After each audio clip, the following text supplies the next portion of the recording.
Буга чейин студенттер 2020-2021 окуу жылынын төлөмүнө 50% жеңилдик берүүнү суранышкан. Буга пандемия убагындагы элдин каржылык абалы жана аралыктан окуп жетиштүү билим албаганы себеп болгон. Элдердин дагы абалы оорлошу да ошого контрагын бир аз азайтса жакшы болмок. Конечно, азайтыш керек да. Мен ушу неберем Бишкекте окуйт. Азыр недеги студенттердин бардыгы эле бай эмес да.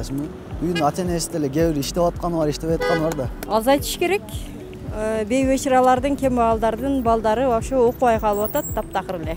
Каражат жактан кичине жетишпейт бардык үйдөнчү, бардык үйдө студент бар. Көбүнүн иши жок. Ата-энесин азайтпаса болбойт. Жогорку окуу жайларына окуу акысын өкмөт бекитип берет. Ошондой эле бул жылы студенттерге суралган жеңилдиктер берилип, окуу акысы көтөрүлбөгөнү айтылды. Келишимдеги доогор менен студенттердин баары төлөштү. Төлөй албаган студенттер кайрылышты. Кайрылган студенттердин бардыгына бирин калтырбай айткан суммасында биз ошо жардам бергенге аракет кылдык. Айтып атпаймынбы? 1 миллионго жакын акчаны биз студенттерге жеңилдик катары бердик. Бул 100%дан баштап 25%га чейин ар түрдүү категориядагы студенттерге жеңилдик бердик. Билим берүү жана илим министрлигинин маалыматына ылайык 2020 жылга карата республикалык бюджеттен окуу жайларына 5 миллиардтан ашуун каражат каралган. Анын ичинен окуу акысы 4 миллиардтан ашыгын түзөт. Башкача айтканда, окуу жайларды каржылоонун негизги булагы окуу үчүн төлөм болуп эсептелет. Өлкө боюнча 68 жогорку окуу жай бар. Анда 1 миллион 200 миңдей студент билим алып келет. Анын 85% контракттык негизде окушат. Контракттын орточо суммасы 28.500 сомду түзөт.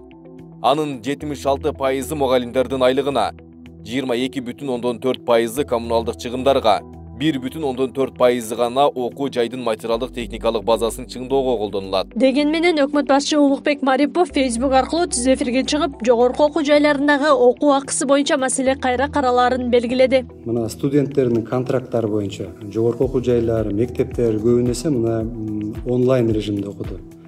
Бүгүнкү күндө деле онлайн режимде окуп аткан ошол вуздар бар. Ошого байланыштуу ушул студенттердин контрагына жеңилдик берүү жагы боюнча жогорку окуу жайлардын жетекчилиги карап чыгыптыр, бирок болгону 1000 сомдой эле бир жеңилдик кылыптыр да, биз буга макул эмеспиз. Ошон үчүн буну биз кайра карап чыгып, бир башка жолдорун, механизмдерин карап атабыз. Эске салсак, былтыркы жылдын 1-жарым жылдыгында студенттер үчүн контрактты төлөө мөөнөтү узартылган. 2020 жылдын 1-июлуна карата жогорку окуу жайлардын эсебине 1,4 миллиард сом түшкөн эмес. Ошондуктан Билим берүү жана Илим министрлиги жогорку окуу жайлардын окуу акысын кыскарта албасын маалымдашкан. Акылай Карабаева, Замирбек Тойчубаев, Регион.